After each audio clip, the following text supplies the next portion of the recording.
Hello everyone, I welcome you all to my YouTube channel Civil Services Platform.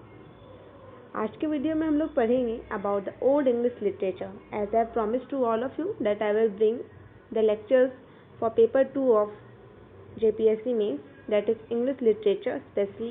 Okay, so today I am going to start. The first topic which I am going to start is old English literature. Okay, about old English. Then old English is also known as Anglo-Saxons. ठीक है, old English को Anglo Saxons भी के नाम से जाना जाता है, क्योंकि ये एंग्लो सैक्सन्स ही जब जो कि ब्रिटेन में आए थे और उन्हीं से नाम इंग्लैंड पड़ा ब्रिटेन का. ठीक है, तो उन्हीं के टाइम ये स्टार्ट हुआ था ओल्ड इंग्लिश. तो ओल्ड इंग्लिश का जो ओरिजिन है, ठीक है, वो एंग्लो सैक्सन पीरियड से माना जाता है. मतलब origin of English literature is considered to be from Anglo Saxon period. Okay, Anglo Saxon से ही ओल्ड इंग्लिश आया है. अब अगर हम लोग कोई भी चीज़ पढ़ते हैं तो हम लोग को ये बहुत इंपॉर्टेंट होता है that we have to know about it historical background. कोई भी चीज़ हो, चाहे हम लोग फिजिक्स केमिस्ट्री कुछ पढ़े, उसका अगर हम लोग हिस्ट्री जाने तो वो बहुत बेटर होता है. अगर हम उसे कहानी के तौर पर पढ़े तो वो और भी बेहतर होता है. ठीक है, तो आज के वीडियो में we are going to learn it through a story. Okay, देखिए, तो होता क्या है ना कि सबसे पहले जो ब्रिटेन है, ठीक है, ब्रिटेन में आए केल्ट नाम के ट्राइब आए. इसको ब्रिटॉन भी कहते थे. ठीक है, ब्रिटॉन भी कहते थे. इसी ब्रिटॉन से नाम पड़ गया है इसका, क्या, ब्रिटेन का नाम. मतलब जो वो आइलैंड है जो यूरोप के बगल में है, ठीक है, उसका नाम ब्रिटेन पड़ गया. ठीक है, फिर क्या, दे लीव अप टू 55 BC. हम आपको ये भी डिक्टेट करके बता रहे हैं that historical background was like that they were early inhabitants of English, among them Celts. मतलब the Britons and the Gaels lived up to 55 years. They migrated in a very large number to an island whose name is now known as Britain. ठीक है, during that time Rome was the most powerful empire. और फिर क्या होता है ना, क्योंकि रोम जो था उस टाइम बहुत ज़्यादा पावरफुल एम्पायर था. ठीक है, तो रोम इस पे अटैक कर दिया. ठीक है, मतलब रोम अंदर आने लगा क्योंकि उसका मिलिट्री पावर ही बहुत ज़्यादा था. ठीक है, वो आकर के अपना यहाँ पे एक स्टैब्लिश कर दिया ओरिजिन, मतलब एक अपने आप को वहाँ पे स्टैब्लिश कर दिया. ठीक है, मतलब 55 BC में वो आ गया, अपने आप को स्टैब्लिश कर दिया. रोम अपने साथ ना लैटिन लैंग्वेज लेके आया था. ठीक है, लैटिन लैंग्वेज लेके आया था. और ये रोमन्स जो थे वो बहुत ज़्यादा इंफ्रास्ट्रक्चर पे फोकस किए. ठीक है, और रोमन्स जो थे वो ना आए तो आए, ठीक है, पर यहाँ पे जो ओल्ड इंग्लिश भी था उस पर भी बहुत ज़्यादा लैटिन लैंग्वेज का इन्फ्लुएंस करती है. तो चलिए अब हम इसे पढ़ के देखते हैं. Later in 55 BC they came and established their empire in Britain. Romans focused a lot on infrastructure and made many buildings in England. They even brought the Latin language with them, which influenced the people of England and their language. About 27% of English is derived from Latin language itself. ठीक है, according to a survey, एक research बोलता है कि लगभग 27% जो English है वो खुद लैटिन लैंग्वेज से डिराइव्ड है. हम लोग भी जब बुक्स पढ़ते थे पहले तो बहुत ज़्यादा जो फिजिक्स में टर्म्स आते थे, ठीक है, वो बहुत ज़्यादा ब्रैकेट में लिखा रहता है derive from Latin word this. ठीक है, तो उस टाइप से बहुत ज़्यादा इंग्लिश वर्ड लैटिन वर्ड से भी डिराइव्ड है. और बाद में जो लैटिन लैंग्वेज है वो बहुत सारे अदर लैंग्वेजेस को भी इन्फ्लुएंस करते हैं, जैसे कि स्पेनिश, पोर्टुगीज, फ्रेंच. ठीक है, वो सबको और भी बाकी लैंग्वेजेस जिसको ये इन्फ्लुएंस करते हैं. ठीक है, भले कि प्रेजेंटली अभी के समय में इसका जो लैटिन लैंग्वेज है उसका कोई एग्जिस्टेंस नहीं है, फिर भी ये उस टाइम बहुत ज़्यादा मतलब लोगों के द्वारा यूज़ किया जाता था.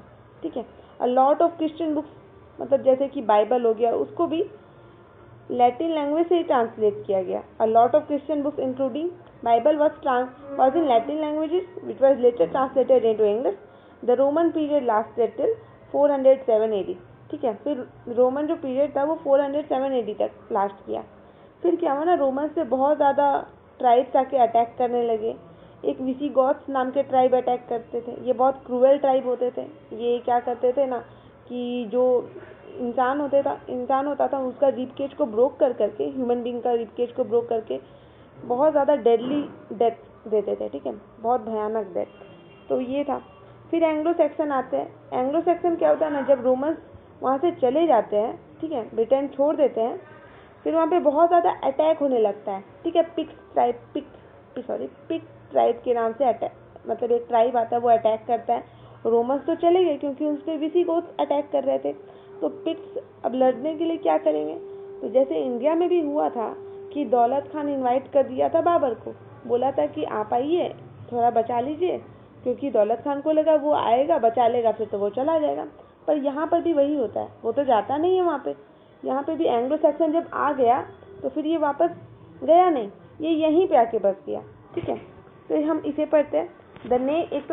The name England was derived from the word England. ठीक है, एंगल से इंग्लैंड, इंग्लैंड से England. Okay, and was known due to Anglo when Romans left the Britain. ठीक है, there was many attack by Picts which was then happening by with Celts. ठीक है, उस time जो Celts के साथ होता था फिर वो पिक्ट के मतलब पिक्ट भी अटैक करने लगे थे। तो केल्ट वाज मतलब केल्ट को फिर भागना पड़ गया वहाँ से। ठीक है, और फिर वो 3 ट्राइब को बुलाते हैं and ask help from the 3 tribes आते हैं, एंगल्स, सैक्सन एंड जूट्स। ठीक है, who came from Britain from northern Germany, who came to Britain from northern Germany and southern Scandinavia. वो जर्मनी से आते हैं और स्कैंडिनेविया से आते हैं। ठीक है, through sea route among the 3 tribes जो 2 मेन थे वो थे एंगल्स और सैक्सन्स। ठीक है, जो कि बहुत अब आने वाले 600 साल तक इंग्लैंड में वो रूल करेंगे। तो अगर कहीं पर भी कोई भी अगर आकर के रूल करता है तो ये तो ऑब्वियस लाजमी है कि वो हमारे कल्चर को, उस जगह के कल्चर को इन्फ्लुएंस करेगा। ठीक है, कल्चर, लिटरेचर, सब चीज़ को। ठीक है ना, तो फिर आगे देखते हैं कि क्या हुआ कि these angles and Saxon spoke old English. ये लोग ओल्ड इंग्लिश बोलते थे and have came from northern German. ठीक है, और आज हम लोग देख सकते हैं जो ओल्ड इंग्लिश है ना वो बहुत ज़्यादा सिमिलर है जर्मन लैंग्वेज से। Old English is now much similar to German language which is now very difficult to understand, जो कि अभी बहुत ज़्यादा हार्ड है समझने के लिए। ठीक है, we came to know about the 3 tribes. हम लोग को जो 3 ट्राइब है Angles, Saxons, Jutes, through a book जिसका नाम था lexical history of English people. ठीक है, इस बुक से हम लोग को पता चलता है, जो कि 8th सेंचुरी में लिखा गया था बाय बेड। ठीक है, बेड नाम के एक इंसान से ये लिखा गया था, जिसमें कि ये मेंशन करता है कि एंगल सैक्सन्स जो थे वो लोग, एंग्लो सैक्सन्स, यहाँ पे 3 ट्राइब थे, एंगल, सैक्सन्स और जूट्स। ठीक है, अब देखते हैं ये लोग आए कहाँ से थे। तो Angles came from Germany, Saxons came from Saxony, Jutes came from Denmark. ठीक है, ये लोग यहाँ पे आते हैं। They came here to help Celts but later gradually fought with Celts and fled them away. They settled, फिर जो केल्ट थे वो सेटल हो जाते जाकर के स्कॉटलैंड में और आयरलैंड में, ब्रिटेन को छोड़ देते हैं। फॉर 150 ईयर्स यही सब चलते रहता है कि ये भागा, ये आया, ये मारपीट हुआ, काटाकाटी हुआ। ठीक है, 150 ईयर्स तक ये चलता है। फिर जब बाद में क्या हुआ, ब्रिटेन को ये जो एंग्लो सैक्सन्स थे वो आकर के इसको 7 पार्ट्स में डिवाइड कर देते हैं, ऐसे वेसेक्स, एसेक्स। ठीक है, वैसे करके 7 पार्ट्स में डिवाइड कर देते हैं, जिसमें कि वेसेक्स जो होता है ये हम लोग बहुत सारे स्टोरी भी पढ़े हैं इससे रिलेटेड। ठीक है, जो कि बहुत सारा जो कहानी लिखा जाता था वो वहाँ पे जहाँ पे मेन प्लॉट होता था वो वेसेक्स को ही माना जाता था। ठीक है, तो फिर वेसेक्स जो था वो बहुत ज़्यादा इम्पोर्टेंट इमर्ज हुआ इस टाइम। अब हम लोग देखते हैं अबाउट लिटरेचर। लिटरेचर में क्या क्या किया गया। ठीक है, at first they use to decide and here. देखिए, पहले ये लोग क्या करते थे, जैसे हम लोग ऋग्वेदा में करते हैं। आप सब कुछ कनेक्ट कर लीजिए फॉर बेटर अंडरस्टैंडिंग, पर आपको ये सब नहीं लिखना है वहाँ पे कि ऋग्वेदा, इसको आपको इंडियन कल्चर से नहीं जोड़ना है, बस समझने के लिए हम बता रहे हैं। जैसे हम लोग पहले ऋग्वेदा में क्या करते थे, बस सुनते सुनाते थे। ठीक है, तो ये लोग भी वही करते थे, बस सुनते सुनाते थे, लिखना नहीं आता था इन लोग को, ये लोग लिखते नहीं थे। ठीक है, पर फिर बाद में हम लोग भी लिखने लगे और ये लोग भी लिखने लगे। पर बाद में इन लोग के साथ भी क्या हुआ कि रोमन जब मिशनरीज आए, ठीक है, मतलब रोमन मिशनरीज तो कुछ तो थे ही ना वहाँ पे, तो उनसे टीचिंग्स लेने के बाद वो लोग लिखना जानने लगे। ठीक है, फिर वो बाद में लिखने लगे, जैसे कि एपिक पोइट्री लिखने लगे, रीडल्स मतलब पहेलियाँ लिखने लगे, हैगियोग्राफी लिखने लगे, बाइबल को ट्रांसलेट करने लगे और बहुत ज़्यादा क्रॉनिकल्स लिखने लगे। क्रॉनिकल्स मतलब हिस्ट्री भी बहुत सारा लिखने लगे। From there till now about 400 manuscript, वहाँ उस टाइम से अभी तक लगभग 400 मैन्यूस्क्रिप्ट जो है वो सर्वाइव किया है। ठीक है, फिर अगर हम लोग देखते हैं अबाउट द मेजर वर्क्स तो देख लेते हैं। पहला है विकसित। ठीक है, विकसित क्या है, one of the earliest surviving Anglo Saxon poems. It is an autobiography of a scope. It tells about the Germanic world. It is also available in pieces, मतलब ये टुकड़ों में मिला है, ठीक है, एक कंप्लीट नहीं मिला है, कंप्लीट भी मिला है, जैसे कि ये बीउल्फ, ठीक है। बीउल्फ जो है वो मोस्ट इंपॉर्टेंट है, अगर ओल्ड इंग्लिश का बात होता है तो बीउल्फ का नाम आना ज़रूरी है, मैंडेटरी है, ठीक है। तो ये जो था ये था longest and the most important poem of Anglo Saxon poetry. It appears in novel Codex, ठीक है, इसको नॉवेल कॉडेक्स भी कहते हैं, और ये कंप्राइज करता है 3182 lines. It is found in complete manuscript, मतलब ये पूरा कंप्लीट मैन्युस्क्रिप्ट है। It is also known as national epic of England, ठीक है, इसको नेशनल एपिक भी कहते हैं, पर इसका राइटर हम लोग को नहीं पता कि कौन है, so the writer is anonymous, okay. और फिर जो इसमें जो पोएटिक फॉर्म है ना वो एलिट्रेशन है। एलिट्रेशन क्या होता है ना, जबकि लास्ट में जो उसका साउंड होता है ना वो सेम होने लगता है और कॉन्सोनेंट से होता है, ठीक है। वो पोएटिक जो हम लोग पढ़ेंगे उसमें हम लोग एलिट्रेशन, मेटाफर, सिमिली, पर्सोनिफिकेशन, जितने सारे एजोनेंस और भी ओनोमेटोपिया, जितने सब कुछ है हम लोग सब पढ़ेंगे उसमें, ठीक है। फिर एक और बुक है जो कि डॉयर, यह poem of 42 lines tells about the complain of a minstrel who has been supplanted by the rival from his services, ठीक है। ये अब हम लोग जब वर्क्स के बारे में पढ़े तो पोएट्स के बारे में भी देख लेते हैं।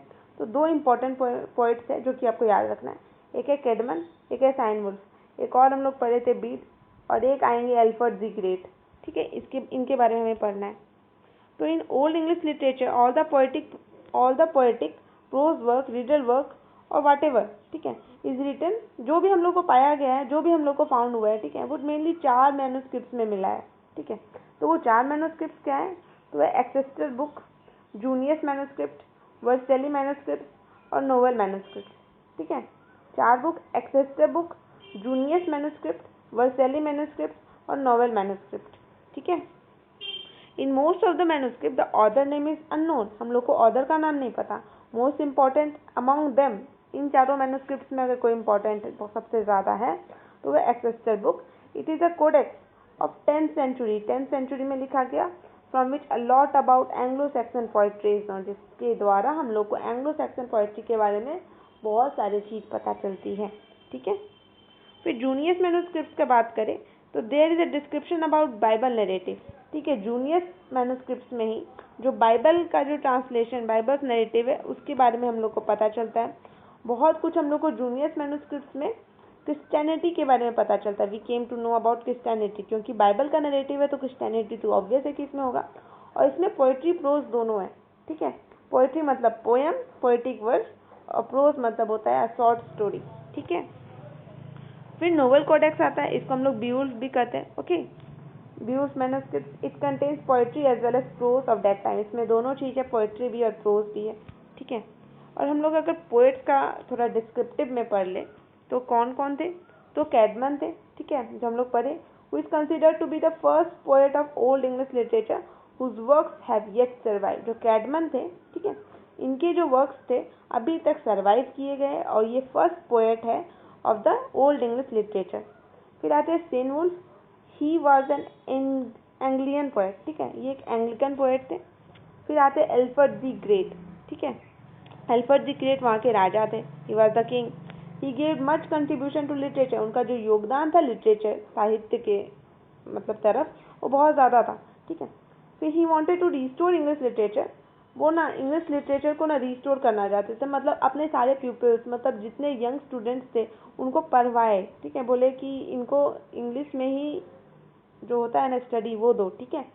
तो he wanted to restore English literature by imparting knowledge to young peoples in the old English literature, ठीक है। और ये बहुत सारे बुक्स को जो कि लैटिन लैंग्वेज में था, जो कि आकर के रोमन्स लिखे गए थे, उसको ओल्ड इंग्लिश में कन्वर्ट किए, ठीक है। फिर राइटिंग ऑफ क्रॉनिकल्स, जो हिस्ट्री भी लिखना स्टार्ट हुआ, वो भी इन्हीं के टाइम में स्टार्ट हुआ। History, writing of chronicles also begin during his period, okay. अब हम लोग पोएटिक फॉर्म्स देखते हैं। तो पोएटिक फॉर्म्स जो था, यहाँ पे बहुत सारा फॉर्म था, जैसे हीरोइक फॉर्म था, फिर विजडम पोएट्री था, रिलीजियस पोएट्री था। तो हम लोग का सबका कुछ कुछ एग्जाम्पल्स देख लेते हैं। तो जो हीरोइक पॉइंट्स था, जैसे कि बीउल्फ, बैटल ऑफ मेल्डन, मतलब जिसमें कि हीरोइक टाइप का हम लोग एक सिंबल देखते हैं, ठीक है, जिसमें कुछ लड़ने की भावना, मतलब एक तरह का हीरोइज्म वाला फीलिंग। फिर एलेजिक पोएम जिसको विजडम पोएट्री कहते हैं, इसके एग्जाम्पल्स है the Ruin, the Wanderer, the Seafarer, the Wife's Lament, ठीक है, द हस्बैंड्स मैसेज, ठीक है, ये सब। फिर Alfred, even Alfred the Great wrote many wisdom poems, ठीक है, he use to copy some classical work of Latin poetry.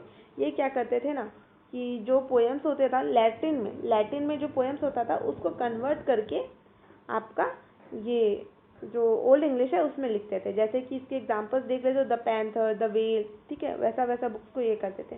पहेलियाँ भी इससे बहुत ज़्यादा लिखी जाती थी, लगभग 94 रिडल्स हम लोग को मिले हैं। ओके, रिडल्स, पहेलिया को रिडल्स कहते हैं। Riddles are also written which is found in Exeter book. About 94 riddles have been found. Okay, फिर आगे देखते हैं that even some religious poem are found in Exeter book. बहुत सारा रिलीजियस पोएम भी एक्सेस्टर बुक में पाया गया, और वो भी सीरीज में। और सीरीज का नाम दिया गया Christ one, Christ second, Christ third, ठीक है, क्राइस्ट फर्स्ट, क्राइस्ट सेकेंड और क्राइस्ट थर्ड, इसका सीरीज का नाम दिया गया। One of the most beautiful poem written during this period was the dream of the rood, ठीक है, the dream of the rood was the most beautiful poem during this period, and it is the oldest surviving English poem, ठीक है, oldest surviving English poem in the form of a vision और a dream. एक dream की मतलब तौर पे, मतलब दृश्य के तौर पे इसे देखा गया। मतलब ये पोएम अभी तक सर्वाइव किया है, ठीक है, मतलब ये पोएम डिस्क्राइब करता है of a vision, of a dream. Okay, और ये जो है ये वर्सेली मैन्युस्क्रिप्ट में पाया जाता है। जो हम 4 मैन्युस्क्रिप्ट के बारे में पढ़े थे उसी में से एक में ये पाया जाता है, ठीक है। Another important religious poem is Christ and Saturn which is found in Junius manuscript. It is influenced by the school of Cynewulf, ठीक है, जो एक पोएट थे सिनवुल्फ, उसी के स्कूल, मतलब जैसे हम लोग भी पढ़ते school of Gandhara, school of Mathura, वो सब, स्कूल ऑफ अमरावती होता है ना, बहुत सारे स्कूल ऑफ स्कल्पचर्स है। तो वही यहाँ पे स्कल्पचर नहीं है, यहाँ पे पोएट है, ठीक है। तो स्कूल ऑफ सिनवुल्फ से ये इन्फ्लुएंस है।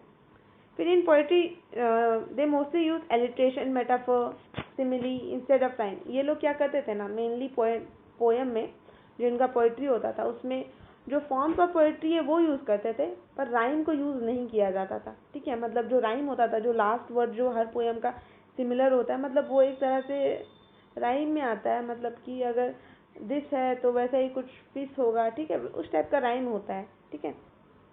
तो वैसा नहीं होता था, बल्कि यहाँ एलिट्रेशन यूज़ किया जाता था, मेटाफर, सिमिली, जैसे कि the sun is as hot as, ठीक है, फायर, या the fire is as hot as sun, वैसे कुछ, ठीक है। उसके बाद देखते हैं प्रोज जो था यहाँ पे बहुत ज़्यादा, मतलब पोइट्री से भी ज़्यादा नंबर पे पाया जाता था। वो इसलिए क्योंकि जो बाइबल था उसको ही ट्रांसलेट कर दिया गया था, ठीक है, उसी को ट्रांसलेट कर दिया, क्योंकि बाइबल तो बहुत ज़्यादा बड़ा है, इसीलिए मे बी ये बहुत ज़्यादा पाया जाता हो, ठीक है।